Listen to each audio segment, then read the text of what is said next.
সুপ্রিয় দর্শক, স্বাগত সবাইকে আমাদের প্রতি রাতের নিয়মিত টক সেই সময়। আমি জহিরুল আলম আপনাদের সঙ্গে আছি। প্রিয় দর্শক, এবারও ঈদে দেশের সড়ক মহাসড়কগুলো একটা প্রাণঘাতী সে চরিত্রে আবির্ভূত হয়েছে। অনেক সড়ক দুর্ঘটনা ঘটেছে, অনেক প্রাণ কেড়ে নিয়েছে সড়ক দুর্ঘটনায়। বিশেষজ্ঞ পরিবহন সংশ্লিষ্ট যারা আছেন সবার মতেই ঈদে দুর্ঘটনার মূল কারণ হিসেবে তারা বলে থাকেন যে চালকদের বেপরোয়া গতি, অতিরিক্ত গতিতে গাড়ি পরিচালনা করা। আমরা সবসময় দুর্ঘটনা নিয়ে কথা বলছি, এই প্রাণহানি কীভাবে কমানো যায় তা নিয়ে কথা বলছি। জাতিসংঘের 2011 থেকে 2021 সাল পর্যন্ত এই দশকটিকে তারা সড়ক দুর্ঘটনা কিভাবে কমিয়ে আনা যায় সেই দশক হিসাবে ঘোষণা করেছিল, এবং বাংলাদেশও আমরা সেই ঘোষণায় সই করেছি, অঙ্গীকার করেছি কিভাবে সড়ক দুর্ঘটনা আমরা কমিয়ে আনব। দেশীয়ভাবেও আমাদের নানা উদ্যোগ আছে, কিন্তু সেগুলো কতটা কার্যকর, কতটা সড়ক দুর্ঘটনা কমিয়ে আনতে সহায়ক হচ্ছে সে নিয়ে প্রশ্ন আছে।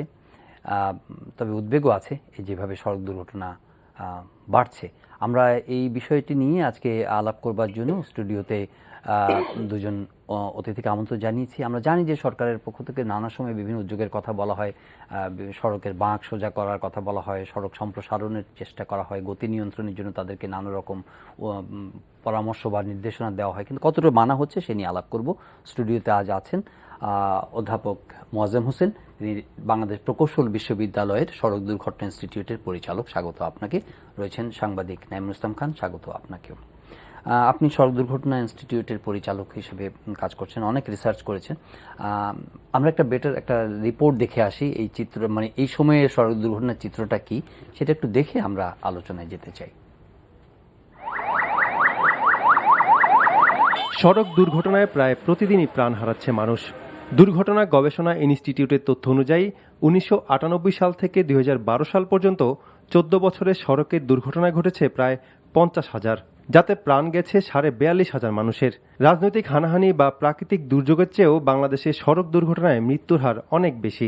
5 বছর আগে চলচ্চিত্র পরিচালক তারেক মাসুদ ও মিশুক মনির সড়ক দুর্ঘটনায় মারা গেলে এই নিয়ে যে আন্দোলন দেখা দিয়েছিল তা এখন অনেকটা স্থিমিত, কিন্তু মহাসড়কে থামেনি মৃত্যুর মিছিল। ঈদের 3 দিন আগে এবং ঈদের 3 দিন পরে ট্রাক চলবে না, কিন্তু এবার কিভাবে চললো, কেন এই নির্দেশনা বাস্তবায়িত হলো না? তো একটা ঈদের মধ্যে, আনন্দের মধ্যে এত মানুষ মারা যাবে, যুদ্ধে যেখানে মানুষ মারা যায় না। সম্প্রতি ঈদুল আজহার ছুটির আগে ও পরে মোট 12 দিনে কেবল সড়ক দুর্ঘটনাতেই সারা দেশে প্রাণ হারিয়েছে 211 জন, আর গেল ঈদুল ফিতরের ছুটিতে সড়ক দুর্ঘটনায় মৃত্যু হয়েছে 190 জনের। গণমাধ্যমে প্রকাশিত সংবাদের তথ্য অনুযায়ী শুধুমাত্র 2015 সালে সারা দেশে সড়ক দুর্ঘটনায় যে কয়জন প্রাণ হারিয়েছেন তা গেল কয়েক বছরের তুলনায় অনেক বেশি। বিরামহীনভাবে চালিয়ে মালিকের যে তাগাদা, পুলিশের যে নজরদারির অবহেলা, সবকিছু মিলেই কিন্তু মানুষ তার যে স্বাভাবিক বিহেভিয়ার সেটি কিন্তু সে করছে। 2 জন ড্রাইভার থাকবে, 4 ঘন্টা চালানোর পর কিছু বিরতি দিয়ে 2 ঘন্টা চালাবে, এগুলো বিজ্ঞান। ভালো রাস্তাতে আপনি যদি গতিসীমার মধ্যে ভালো মানসিকতার ট্রেন ড্রাইভার দিয়ে না চালান, তাহলে ভালো রাস্তায় কিন্তু আরো ভয়াবহ অ্যাক্সিডেন্ট আরো বেশি হবে। গবেষণায় দেখা গেছে দুর্ঘটনাগুলো ঘটে মহাসড়কেই, আর এসবের 93 ভাগই ট্রাক, বাস ও মিনি বাসের। দুর্ঘটনা বাড়ছে রেল ক্রসিংয়েও। সারা দেশে প্রায় 2,500 রেল ক্রসিংয়ের 85 ভাগই অরক্ষিত অবস্থায় থাকে। ত্রুটিপূর্ণ সড়কে ফিটনেসবিহীন গাড়ি ও অদক্ষ চালকের কারণেই অধিকাংশ দুর্ঘটনা ঘটছে বলে মনে করেন বিশেষজ্ঞরা। সড়কেরও কিন্তু চিকিৎসা দরকার হয়, কখনো কনজেশন হয়, ক্রনিক কনজেশন হয়, কখনো অ্যাক্সিডেন্ট হয়, ব্ল্যাক স্পট হয়, কখনো পলিউশন হয়। তাহলে ট্রিটমেন্ট কে করবে? একদম বিজ্ঞান বলে দিচ্ছে এর যে ডাক্তার, ট্রাফিক ইঞ্জিনিয়ার, সে করবে। কিন্তু আমাদের এখানে ট্রাফিক ইঞ্জিনিয়ারের পোস্টই নাই। নিরাপদ সড়কের জন্য জি, প্রফেসর মোয়াজ্জেম হোসেন, আপনারা তো দীর্ঘদিন ধরে কাজ করছেন, কিন্তু কোনো গুণগত পরিবর্তন, কোনো উন্নয়ন, কোনো প্রাণ বাঁচানোর ক্ষেত্রে কোনো উদ্যোগই কার্যকর হচ্ছে কিনা এই সড়ক দুর্ঘটনার রোধে? দেখুন, আমরা যদি পরিসংখ্যানের দিকে তাকাই, গত 10 বছর আগে আমাদের টোটাল যে পুলিশ রিপোর্ট অনুযায়ী সেটাতে যথেষ্ট আন্ডার রিপোর্টিং আছে। গত 10 বছরে কিন্তু আমরা অর্ধেকে নামিয়ে আনতে পেরেছি কিন্তু আমাদের যে অ্যাক্সিডেন্টাল যে ফ্যাটালিটি। কিন্তু এখন তারপরেও কথা থাকছে যে আমরা আরও কেন কমাতে পারবো না। কেন আমরা এই যে দশকের যে সাস্টেনেবল ডেভেলপমেন্ট গোল এসডিজি, যে ফার্দার এটাকে 50 ভাগে নামিয়ে নিয়ে আসা, সেটা কেন আমরা অ্যাচিভ করতে পারবো না? তার সাথে এখন যে নতুন, কিন্তু এটা কি স্বীকার করতে পারি আমরা যে বা পৃথিবীতে যত দেশে সড়ক দুর্ঘটনায় মানুষ মারা যায় তার মধ্যে বাংলাদেশের রেটিং খুব খারাপ, এটা কি বলা যায়? একটু খারাপের দিকে, তবে আবার অত খারাপও আপনি বলতে পারবেন না, কারণ ভারতের চেয়ে আমাদের পজিশন কিন্তু বেটার, থাইল্যান্ড থেকে আমাদের পজিশন বেটার, কিন্তু প্রশ্ন দাঁড়াচ্ছে যে আমরা আরও উন্নতি কেন করতে পারবো না। এবং এখন যেটা নিয়ে আপনাদের মিডিয়া একটা ভালো একটা গণসচেতনতা তৈরির উদ্যোগ নিয়েছেন, যে বিশেষ করে ঈদ উৎসবকালীন সময়ে এই যে একটা 2 থেকে 3 গুণ হারে যে মানুষ মারা যাচ্ছেন, এই যে প্রবণতাটা, আনন্দের মাঝখানে যে বিষাদ, এটাকে কিভাবে কমানো যায়, এটা একটা বড় বিষয় হয়ে দাঁড়িয়েছে আমাদের সামনে এখন। তো এখানে আমাদের কাছে যেটা মনে হয়েছে, আপনার ঈদ উপলক্ষে আমাদের ফর্মালি বলেন আর ইনফর্মালি বলেন, সব বিজনেসই কিন্তু একটা অতিরিক্ত আর্ন করব এরকম একটা মানসিকতা নিয়ে দাঁড়িয়ে যায়। এবং ট্রান্সপোর্ট সেক্টরও অ্যাজ ইউজুয়াল একটা বিজনেস খাত অনেকের জন্যই। লাইক এখানে আমাদের বাস অপারেটররা আছে, আমাদের ট্রাক অপারেটররা আছে, ইভেন অনেক আপনার মিনি বাস, তারপরে ছোট ছোট সিএনজি ভেহিকেল বিভিন্ন এরিয়াতে বিভিন্নভাবে সার্ভিস দিয়ে থাকে। এরা সবাই কিন্তু একটা লক্ষ্য নিয়ে নামে ঈদ উপলক্ষে, যে আমি দ্বিগুণ টাকা অর্জন করব। এখন আপনি যখন দ্বিগুণ টাকা অর্জন করতে চান, আপনাকে কিন্তু দ্বিগুণ ট্রিপ দিতে হবে, খেয়াল করে দেখেন। আবার একই সাথে আপনার দ্বিগুণ ড্রাইভারের প্রয়োজন কিন্তু এক হিসাবে, কিন্তু আপনার দ্বিগুণ ড্রাইভার তো নেই, তার মানে সেই একই ড্রাইভার কিন্তু দ্বিগুণ ডিউটিটা করছে। তো এই যে আপনার একই ড্রাইভার আপনার অতিরিক্ত ডিউটি করছে, সে কিন্তু ক্লান্ত হয়ে পড়ছে। আবার একই সাথে অতিরিক্ত ডিমান্ডের কারণে শহরের কাছাকাছি এরিয়াগুলোতে সে কিন্তু কনজেশনে পড়ে একটা বড় সময় নষ্ট করে ফেলছে, যেটা সে ফাঁকা রাস্তা পেলেই ক্ষতিটাকে পুষিয়ে নেওয়ার চেষ্টা করছে। সো এই ক্লান্ত ড্রাইভার ফাঁকা অংশে গিয়ে একটা উদ্যম গতিতে চলে যাচ্ছে তাকে ক্ষতিপূরণ পোষানোর জন্য সময়ের, এবং ওই সময়টাই কিন্তু অ্যাক্সিডেন্টের জন্য ট্রিগার করে। এবং আমাদের অ্যাসেসমেন্টে ওয়ান অফ দ্য রিজন এই উৎসবের সময় কেন অ্যাক্সিডেন্ট রেটটা 3 গুণ হয়ে গেল, কারণ প্রবাবিলিটি আপনার যত বেড়ে যাবে, সব প্রবাবিলিটি আপনার বাস্তবের রূপ নেয় না, তাহলে হয়তো অ্যাক্সিডেন্ট আরও বেশি হতো। কিন্তু প্রবাবিলিটি বেড়ে গেলে রিয়েল অ্যাক্সিডেন্ট বেড়ে যাবে, সেটাই স্বাভাবিক। এবং এই দুইটা কারণ যখন একসাথে হয়, একজন ক্লান্ত ড্রাইভার যখন অতিরিক্ত স্পিডে চালাচ্ছেন এবং বেপরোয়া গতি, এবং অতিরিক্ত স্পিডটা কিন্তু আপনার স্ট্রাইকিংলি হাই, কারণ আমাদের যে এখনকার যে গতিসীমা 50, 60 বা 80 ম্যাক্স, 55 হেভি ভেহিকেলের জন্য, সেই বাস বা ট্রাকগুলো কিন্তু 120-30 কিলোমিটার পার আওয়ার পর্যন্ত চালায়। আপনার কথা থাকে যে আপনি প্রত্যেক 50-60-এর উপরে প্রত্যেক 10 কিলোমিটার স্পিড বাড়ানোর জন্য আপনার অ্যাক্সিডেন্টের বা আপনার গাড়ির ক্ষতির প্রবণতাটা এক্সপোনেনশিয়ালি বেড়ে যায়, মানে 2-4 হয়ে যায়, 4-8 হয়ে যায়, এরকম একটা ব্যাপার। তো সেখানে আপনি যখন 120-30-এ চলে যান, দেন কিন্তু আপনি প্রবাবিলিটি অনেক বাড়িয়ে ফেলেন, দ্বিগুণেরও বেশি। এবং সেই কাজটা বাস ড্রাইভাররা করেন, মাইক্রোবাসের যারা ওনার তাদের ড্রাইভাররা করেন, ছোট ছোট সিএনজি যারা অপারেট করেন তারাও কিন্তু করেন। সো সবাই মিলে যে এই অতিরিক্ত মুনাফা অর্জনের যে একটা মানসিকতা ঈদের মৌসুমে, এটাই ট্রান্সপোর্ট সেক্টরকে ঈদের মৌসুমে পেয়ে বসছে বলে আমার মনে হয়। নাইম ভাই, তো এটা তো জানা বিষয়, এই যে গবেষণা করে ওনারা কথাগুলো বললেন, এটা সাধারণভাবেই এটা আলোচিত বেপরোয়া গতি এবং অতি মুনাফার যে আকাঙ্ক্ষা, এটাকে চেক করার জন্য, এটাকে নজরদারি করার জন্য কি কোনো দায়িত্ব পালন করার লোক নাই? লোক তো ছিল। আমরা কিন্তু এক্সাম্পল একবার আমার মনে আছে, আমি সনটা ভুলে গেছি, গত কয়েক বছরের মধ্যেই যে ঢাকা চিটাগং হাইওয়ের ক্ষেত্রে একটা উদ্যোগ ছিল যে প্রত্যেক জেলা প্রশাসক একটা নির্দেশ পেয়েছিলেন যে তার অঞ্চলের রাস্তাটা ঢাকা চিটাগং এর মধ্যে ওভার স্পিডিং হবে না, নট অনলি ওভার স্পিডিং, কোনো জ্যাম হবে না, ওভার স্পিডিং হবে না, and then they could do ইট।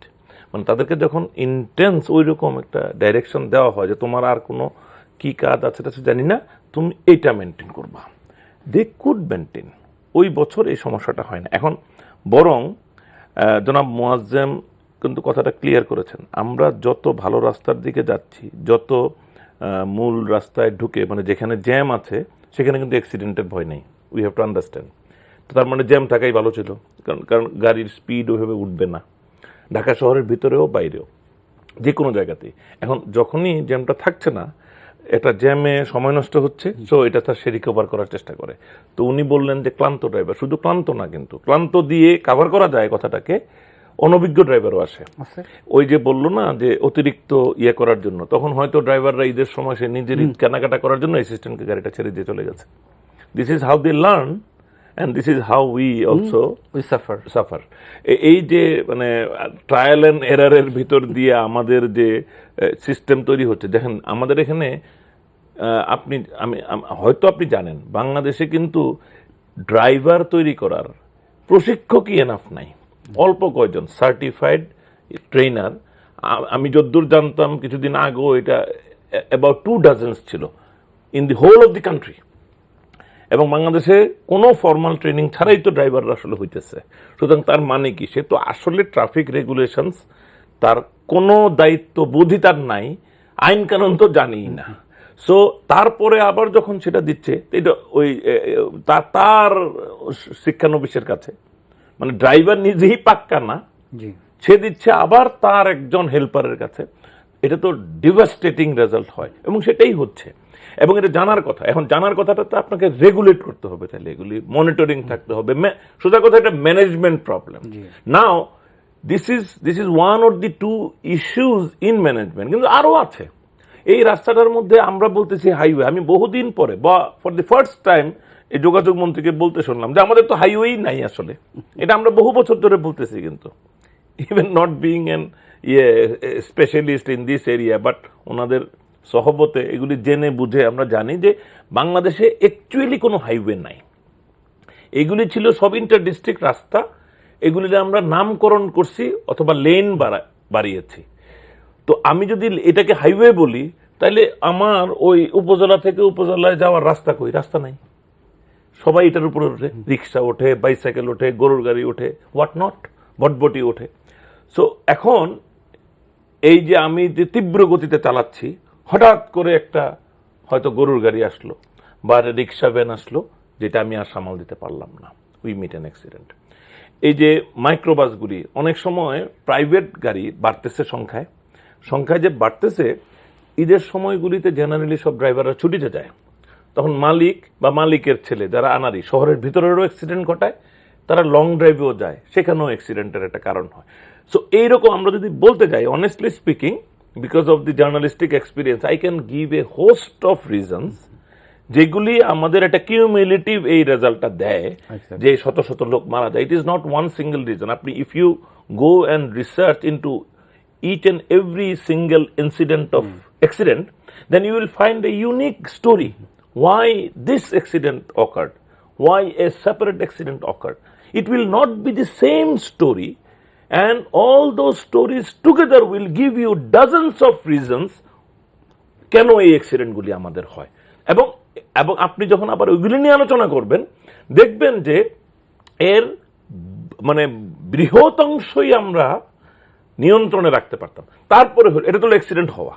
এখন অ্যাক্সিডেন্টের পর মৃত্যুটা কেন বেশি হয়? কারণ আমি আমার রোগীটারে তাৎক্ষণিক কোনো হসপিটালে নিতে পারি না।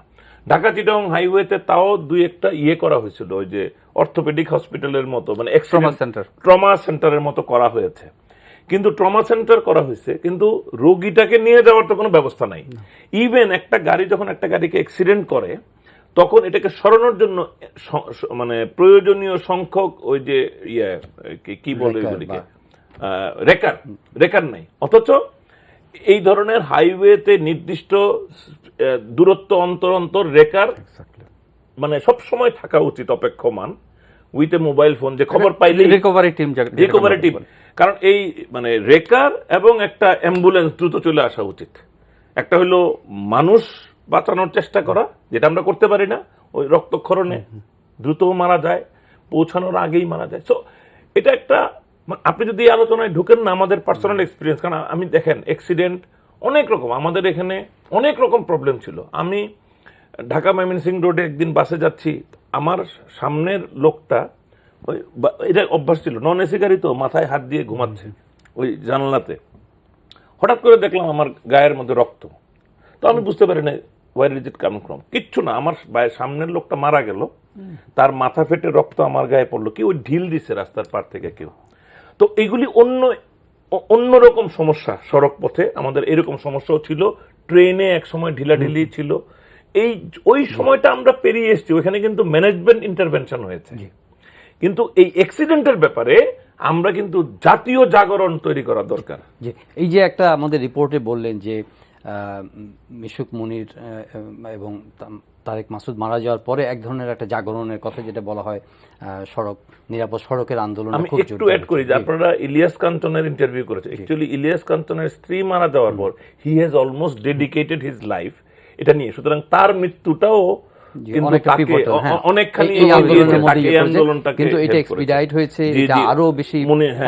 মিডিয়া অনেক বেশি আপন জনকে হারানোর বেদনায় জয়েন করেছে। কিন্তু আবার দেখা যায় যে এটা একটু ডাই ডাউন হয়ে যায়, আমরা সবকিছুতেই এরকম দেখা যায়। তো তখন কি মনে হয় যে গত বছরও আপনার এই যে বঙ্গবন্ধু মাল্টিপারপাস ব্রিজের ওখানে একটা দুর্ঘটনায় প্রাণহানি ঘটার পরে 3 হুইলার বন্ধ করে দেওয়া হয়েছে, তখন তারা সিএনজি ড্রাইভাররা প্রচুর আন্দোলন করেছে, তারপরেও এটা রেস্ট্রিক্ট করা গেছে। এই মেজাজগুলো কতটা ইফেক্টিভলি নেওয়া হয় এবং ইমপ্লিমেন্ট করা হয়?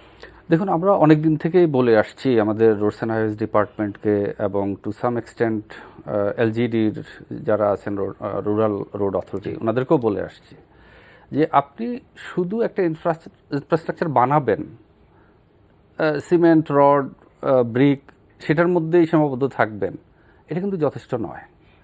যে কোনো ইনফ্রাস্ট্রাকচার আপনি যখন তৈরি করবেন, ওটার যে একটা operational side, operational management side and maintenance side, এই জিনিসগুলোকে কিন্তু আপনি আপনার দায়িত্ব নয় বলে যদি মনে করেন, that would be serious problem. এবং সেখানে কী ধরনের জিনিস করা যেতে পারে? ফর এক্সাম্পল, একটা কথা উনি অলরেডি বলে ফেলেছেন যে আমার ইনসিডেন্ট ম্যানেজমেন্ট সিস্টেম বলি আমরা সেটাকে, যে আমাদের হাইওয়েগুলোকে 30-40 কিলোমিটারের একটা সেকশনে ভাগ করে 3 শিফটে আমি যদি একটা রিকভারি ভেহিকেল, একটা অ্যাম্বুলেন্স এবং ইমার্জেন্সি মেডিকেয়ার সহ আমি একটা টিম অলওয়েজ রেডি যদি থাকে, এবং একই সাথে যদি আমার সেখানে হয়তো এনফোর্সমেন্ট একটা টিমও থাকতে পারে যারা অলওয়েজ আসা যাওয়া করবে, রিকভারি ভেহিকেলটা এক জায়গায় দাঁড়িয়ে থাকবে, একটা মেসেজ পাওয়ার সাথে সাথে সে সেখানে ইন্টারভেন করবে। এবং দেখেন, এই জিনিসটা না থাকার কারণে কিন্তু আজকে যখন একটা গাড়ির চাকা ফেটে ইভেন গাড়িটা বিকল হয়ে যায়, দেখা যায় যে 30-40 কিলোমিটার লম্বা কিউ পড়ে এক্স্যাক্টলি, ওইটার ইকোনমিক লসটা কত, এটা কিন্তু আমরা দেখছি না। তো এই জিনিসটা কিন্তু হয়ে ওঠে না, আমরা অনেকদিন ধরে বলে আসছি। এখন এটা থাকলে কিন্তু আপনি অনেক মুমূর্ষু রোগীকে সেখানে যারা অ্যাক্সিডেন্ট ফেস করেছেন হয়তো বেঁচে যেত, তাদেরকে আপনি কিন্তু বাঁচাতে পারলেন না। এটা গেল একটা জিনিস। আপনি একটা হাইওয়ে তৈরি করে দিয়েছেন, সেই হাইওয়েতে আপনি একটা স্পিড লিমিট পোস্ট করেছেন। এখন সাম ড্রাইভার এসে এখানে 150-200 কিলোমিটারে ড্রাইভ করছে, এটা ধরার যদি আপনার কোনো ব্যবস্থাই না থাকে, তাহলে ওটা লিখে দেওয়ার তাহলে আপনি তো অ্যাকচুয়ালি মানে লোকজনকে একটা সেফ অপারেশনের মধ্যে নিয়ে আসতে পারেননি।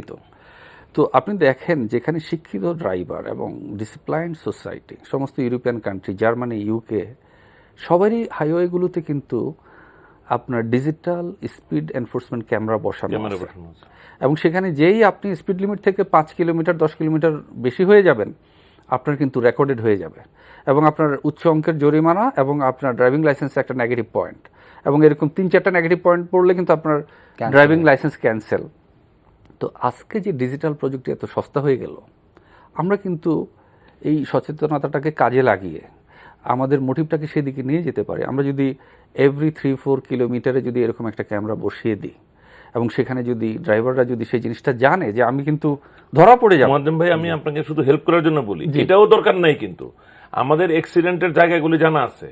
প্রাথমিকভাবে অন্তত যদি ওই জায়গাগুলিও কভার করি, তাহলে ওই অ্যাক্সিডেন্ট কিন্তু 50-60% হ্রাস পেয়ে যাবে। না, কিন্তু এখানে একটা কথা আছে, আপনি দেখেন অ্যাক্সিডেন্টটা কিন্তু স্পিডটা কিন্তু মূল জিনিস।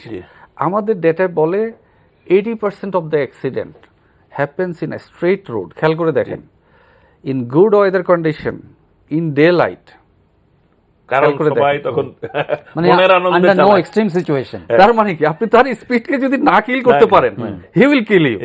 প্রফেসর মুয়াজ্জেম, আমরা বিরতির আগে আলাপ করছিলাম, অনেক সময় ঢাকা-আরিচা মহাসড়কে বেশিরভাগ আমরা দেখেছি অনেক জায়গায় কিছু রিস্কি বাঁক আছে, ওই বাঁকগুলো পরবর্তীতে বেশ কিছু সোজা করে দেওয়া হয়েছিল মিশুক মুনির এবং তারেক মাসুদের মৃত্যুর ঘটনার পরে, এবং কিছুটা রিডিউস হয়েছে। কিন্তু আপনি বলছেন যে আপনাদের রিসার্চ বলছে যে straight highway good condition, weather condition ভালো, 80% ডে of the লাইটে accident. 80% of the accidents. মানে আমি একটু হেল্প করি এখানে, যে স্ট্রেট ওয়েতে হয় স্পিডিং এর জন্য, আর ওই যে বাঘগুলি এগুলো ডেঞ্জারাস বাঘ ছিল, ওই ওই বাঘের জন্য ওখানেও একদম- speeding ছিল, over speeding ছিল। না, ওভার স্পিডিং এ বাঘটার জন্য বিশেষত, স্পিডিংটা তো আছেই, কিন্তু স্পিডিংটার সাথে একটা সেকেন্ডারি ইম্পর্টেন্ট জিনিস হলো যে আপনি অন্য দিকের গাড়ি দেখতে পাচ্ছেন না। এইটা একটা ডেঞ্জারাস সিচুয়েশন ছিল, which had a very serious effect.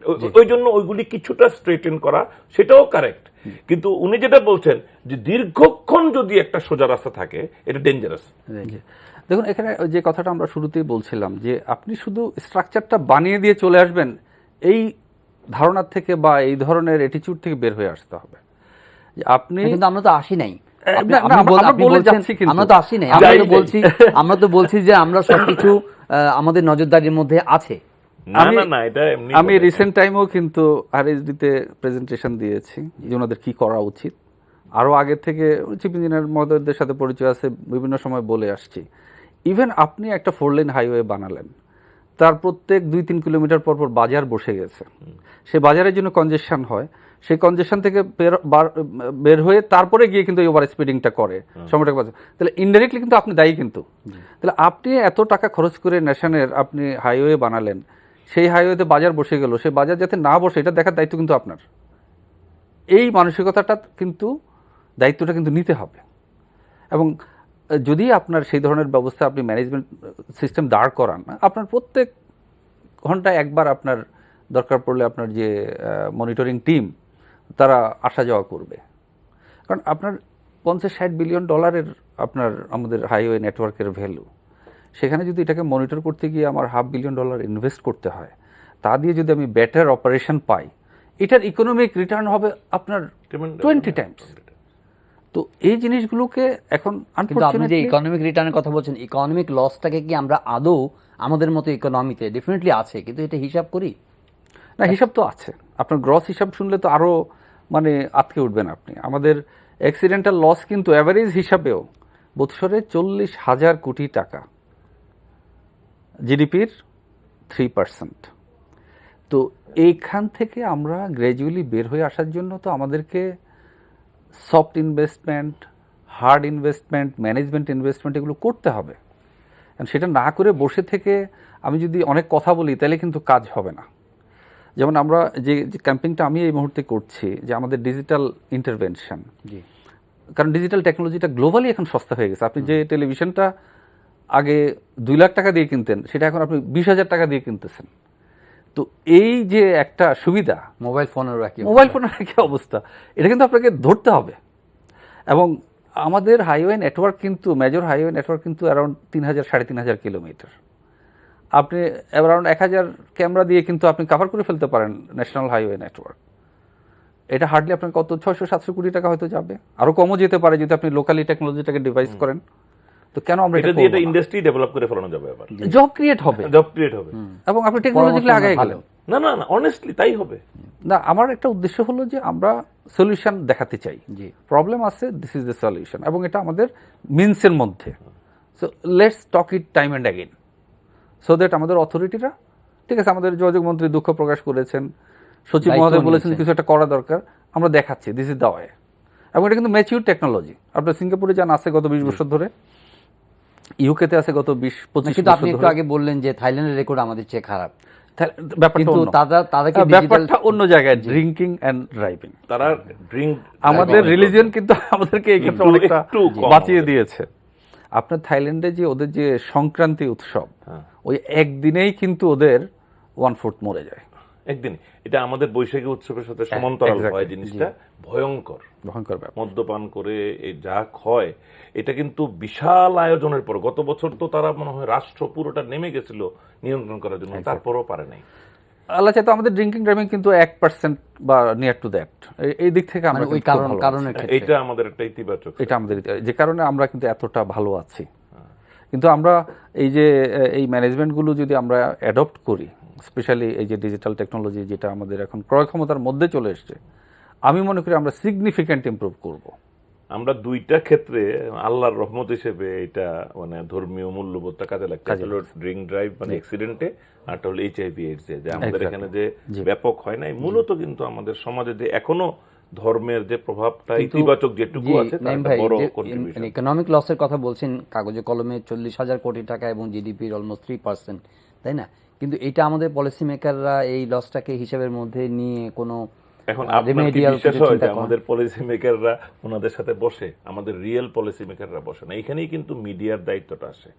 Media যদি এখন থেকে এটা নিয়ে কন্টিনিউয়াস কথা বলতে থাকে, আমাদের পলিসি মেকারদের আর ওনাদেরকে আমারে না আনা বরং ভালো যে একজন পলিসি মেকার আসে, একজন মন্ত্রী আসুক, উনি আসুক, আলাপ আলোচনা দিয়ে ওনাদেরকে আঘাত করারও দরকার নেই, ইনফর্ম করা, তাদেরকে মানে মানে ইয়েতে আনা, মানে মানে কি বলা যায়, উৎসাহিত করা।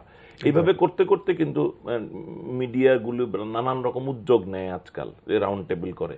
এইগুলি যদি আমরা ক্রমাগত করতে থাকি, এগুলি কিন্তু একটা হিউজ সার্ভিস হয় নেশনের জন্য। সুতরাং আপনি বলছিলেন না যে মিশুক মুনির এর মৃত্যুর পরে আমাদের মধ্যে যে আবেগটা আসছিল, এই ধরনের আবেগ তো আসলে বাবার মৃত্যুও 72 ঘন্টায় মানুষ ভুলে যায়। মানুষ স্বাভাবিক জীবনে রেজিলিয়েন্সটা কিন্তু ন্যাচারাল, তো আমরাও কিন্তু রেজিলিয়েন্ট। এই রেজিলিয়েন্সটাই কিন্তু আমাদেরকে ভুলিয়ে দেয়। বরং আমাদের এই ব্যক্তিগত ইমোশনের বাইরে গিয়ে আমাদের মিডিয়ার দায়িত্ব হিসেবে যদি আমরা এটা নেই, যে আমাদের এখানে অ্যাক্সিডেন্টে যেমন ঈদের 1 মাস আগে থেকে যদি আমরা এটা নিয়ে হইচই করতে থাকি, তাহলে অন্তত ঈদের ম্যানেজমেন্টটা বেটার হবে। আমরা ওই উদাহরণগুলি দিব যে আগে ডিসিদেরকে বললে পারতো কেন, এখন কেন পারবে না, যে তাদের জন্য রিওয়ার্ড থাকা উচিত। আপনি জানেন কিছুদিন আগে জনপ্রশাসন মন্ত্রণালয়ের উদ্যোগে তাদের কর্মকর্তাদের পুরস্কৃত করা হয়েছে অ্যানুয়াল পারফরমেন্সের জন্য। আমি তো মনে করি এটাও গিয়ে যদি উদ্যোগ দেওয়া হয় যে কেউ যদি তার মহাসড়কের জায়গাতে অ্যাক্সিডেন্ট কমাতে পারে যার সেগমেন্টে, টাস্ক, এটার জন্য একটা অ্যাওয়ার্ড আছে। বিলিভ মি, এগুলি কিন্তু কাজ করে, মানুষ কিন্তু উৎসাহ নেয়, মানুষ কিন্তু এপ্রিসিয়েশন পাইতে চায়।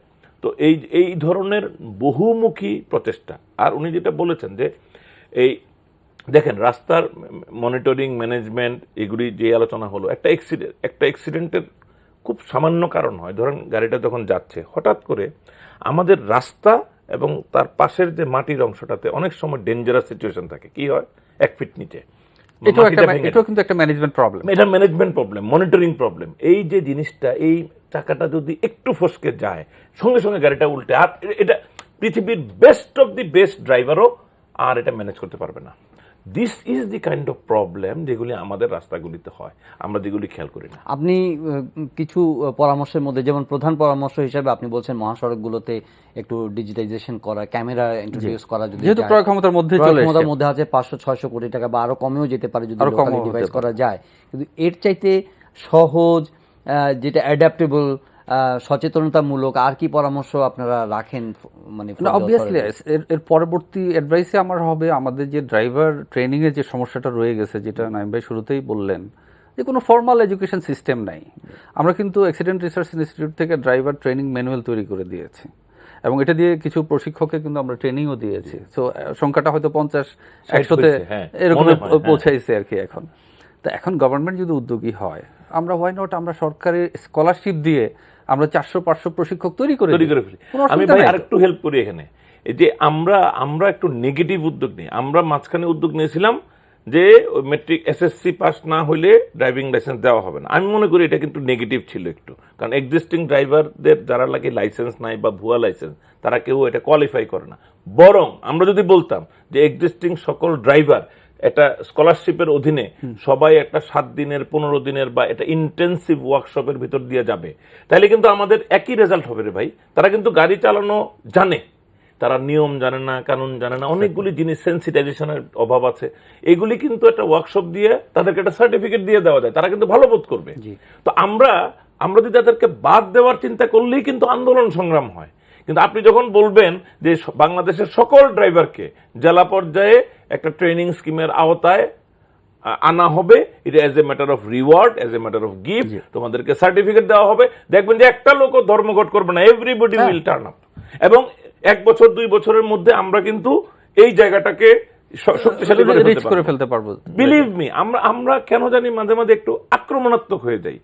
হঠাৎ করে আপনি কিভাবে চিন্তা করেন যে লক্ষ লক্ষ ড্রাইভার, তাদের হয়তো লাইসেন্স নাই কিন্তু তারা চালায়, তো তাদেরকে বাদ দিতে গেলেই তো এটাকে আর বাস্তবায়নযোগ্য থাকে না। আমি এই জন্য বলছি যে আমাদেরকেও একটু সফট ইতিবাচকভাবে এটা উদ্যোগ নিতে হবে। এবং আমি মজ্জেম ভাইয়ের সাথে খুবই একমত এবং আমি দৃঢ়ভাবে সমর্থন করি যে অন্তত পরীক্ষামূলকভাবে আমাদের 2-3টা রুট 3000 কিলোমিটার না হোক, আমাদের 1000 কিলোমিটারকে প্রথমে করেন না।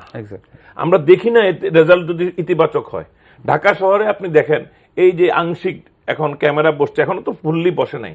আমরা কিন্তু প্রাইভেট সেক্টরকেও নিয়ে আসতে পারি এটার মধ্যে, যে আমাদের যদি বাস অপারেটর, ট্রাক অপারেটরদেরকে আমরা বলি যে প্রত্যেক ট্রাকের মালিক একটা ক্যামেরার দায়িত্ব নিবে, এইভাবেও কিন্তু টাকা রেজ করা সম্ভব। ওই অ্যানুয়ালি তারা যখন লাইসেন্সটা রিনিউ করতে আসে, ভাই তুমি এই টাকাটা ডোনেট করবা, রাষ্ট্র আহ্বান জানাবে। এইভাবে অনেক কিছু হয়, ঢাকাতেও হচ্ছে। এই যে প্রাইভেট বাড়ি ঘরের সামনে যেতটুকুই বিচ্ছিন্ন হবে ক্যামেরা ট্যামেরা বসছে, দেখেন অনেক হত্যাকাণ্ড, অনেক রাহাজানির আমরা কিন্তু সুরাহা করতে পেরেছি শুধুমাত্র এই ফুটেজ। এটা একটা ভালো উদ্যোগ, যে জন উদ্বুদ্ধকরণ বা ড্রাইভারদেরকে একটা তাদের সচেতন করা এবং তাদেরকে হোস্টাইল না করে তাদেরকে ফোল্ডের মধ্যে নিয়ে আসা। কিন্তু আমাদের তো একটা রুল অফ ল আছে। আপনি অপরাধ করবেন, আপনি অবহেলায় আপনার দুর্ঘটনা ঘটাবেন, বেপরোয়া গাড়ি চালাবেন, উইদাউট নোয়িং ড্রাইভিং ম্যানুয়ালস আপনি করবেন, সেটার জন্য কোনো ল এনফোর্সমেন্টের কোনো বিষয় কি থাকবে না? থাকা উচিত না? অবশ্যই আছে কি সেটা?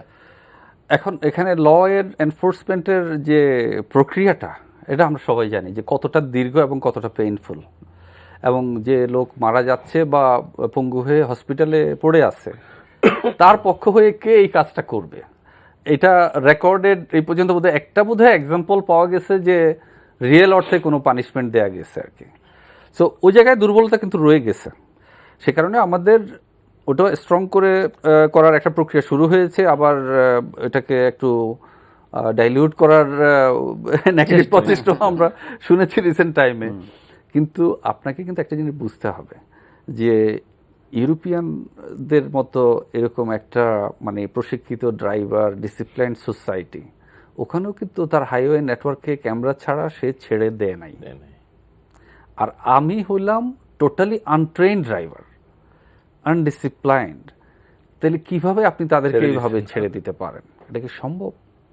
আপনি দেখেন ফর্মাল একটা ড্রাইভারকে যখন ট্রেনিং দেওয়া হয়, ফার্স্ট লেসন হলো you only move if you can safely. খেয়াল করে দেখেন, আজকে আমি একটা বাক্যে দোষ দিচ্ছি, রোডস অ্যান্ড হাইওয়েজ ডেফিনেটলি দায়ী, বাক্যে যথেষ্ট পরিমাণে সায়েন্স সিগন্যাল দেওয়া উচিত, কিন্তু একজন ভালো ড্রাইভার কিন্তু অতটুকু স্পিডেই দিবে যতটুকু সে সেফলি থামতে পারবে। এটা ড্রাইভার প্রশিক্ষণের প্রথম ওয়ার্ড। এখন এই জিনিসটা তো ওস্তাদ থেকে শিখলে তো এই জিনিসটা আপনাকে দিবে না, আপনার মাথায় আসবে না।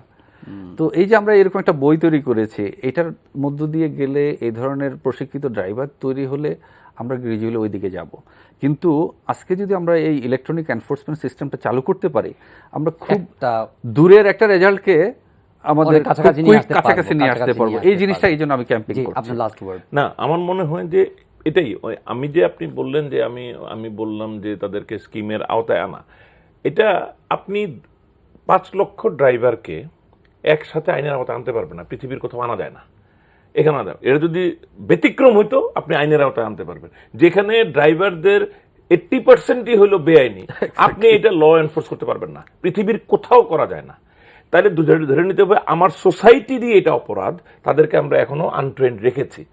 আর যদি এরকম হতো যে না মাত্র 30-40 হাজার আছে বেআইনি, তাদেরকে আপনি এনফোর্স করতে পারবেন। সো আমি এনফোর্সমেন্টের পক্ষে, কিন্তু এনফোর্সমেন্টটা তো বাস্তবায়নযোগ্য। ড্রাইভারকে তো আইনের আওতায় আনা যায়, যার যিনি লিগ্যালি লেজিটিমেটলি ড্রাইভিং লাইসেন্স পেয়েছেন, তিনি যদি অন্যায়ভাবে একটি দুর্ঘটনা, আমাদের পরিসংখ্যান বলে যাদের লেজিটিমেট লাইসেন্সও আছে তারা লেজিটিমেট প্রসেসে, ডিউ প্রসেসে ওই লাইসেন্সটা পায় নাই।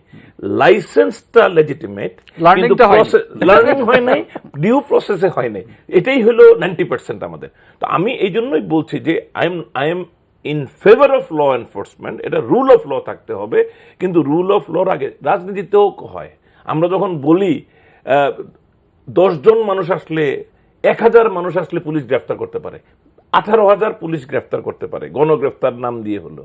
কিন্তু মানুষ যদি বেরিয়ে আসে 12 লাখ মানুষকে তো গ্রেফতার করা যায় না, ল এনফোর্স করা যায় না। সুতরাং আমাদেরকে ইতিবাচক ভাবে এগোতে হবে।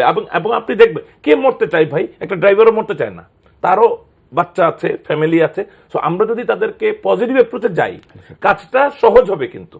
এবং ডিজিটাইজেশনটা যদি চলে আসে, তাদের এটা কিন্তু তাদের উপর একটা চাপ ভয় তৈরি হবে, ভয় তৈরি, ওই ভয়টা, ওই চাপ এবং তারপরে আবার উদার আহ্বান, দুইটা মিলে, দুই অ্যাপ্রোচটার মিলিত প্রয়াস সফল হবে। Thank you very much. ধন্যবাদ আপনাকে প্রফেসর মোয়াজ্জেম হোসেন এবং নাঈম ইসলাম খান। প্রিয় দর্শক, আজকের অনুষ্ঠান এখানে শেষ করছি। সবাই ভালো থাকবেন। এই অনুষ্ঠানটি অনলাইনে দেখতে পারেন, ভিজিট করুন www.ntv.com। দেখা হবে আবারও পরের অনুষ্ঠানে।